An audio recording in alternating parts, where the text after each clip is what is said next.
It's day 5 after my closed nasal reduction, which was the result of fracturing my nose in 3 places and severely deviating my septum on December 27th. Here's a few specific things I've learned. The first one is that your recovery is going to be a little bit of a roller coaster. Obviously, some of the swelling and pressure goes down after the first few days, but it's by no means a cakewalk. The second is that if you bleed excessively in the OR, apparently you don't bruise significantly. I have bruising coming in through the midline of my cheeks, but I actually have no bruising in my eyes, which is kind of crazy because they had to pick me up off the OR table to reset my nose and put the fractures back in place. The third is that the stents that are up your nose are really uncomfortable over time, and if you play what do you mean with your family, it's going to rub your nose raw because you're going to smile and laugh and it stretches your face, and that really sucks. So if you can try to be a cranky bitch for the first few days after a rhinoplasty or closed nasal reduction, you'll probably be less uncomfortable. Another thing I've learned is that you should keep Aquaphor handy or Vaseline because you'll be breathing through your mouth for days and days on end because you can't breathe through your nose and there's tons of drainage. So you actually are going to have to lubricate the entire area over and over again because of how unbelievably chapped it's going to get.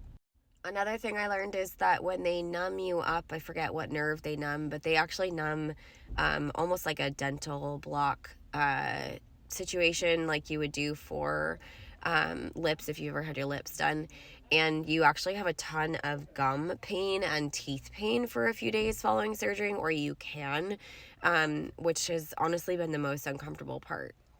Tilting your head down is terrible. You have to shower with a grocery bag over your whole head so that you don't get your splint wet, and do not, for the love of God, sneeze because it's absolutely awful. So do everything you can not to sneeze. Nausea was one of the hardest parts and still is. It's because of all the blood and mucus draining down the back of my throat. Yum. Think like postnasal drip. It just saturates your stomach, and I don't have much of an appetite as it is, so Zofran has been a lifesaver. I've managed to avoid taking heavy pain medication with my breast augmentation and with my blepharoplasty. This was a much less elective procedure and was way worse. I have been unable to stay off tramadol. I'm not taking an actual narcotic, but tramadol does cause severe constipation. So keep that in mind and make sure you have something handy because day 5 was not fun for me. This morning was not great. In terms of recovery, I have 1 week in the stent, or in the splint with the stents up my nose. Those will be removed on Tuesday. And then I cannot do any serious exercise for 2 weeks.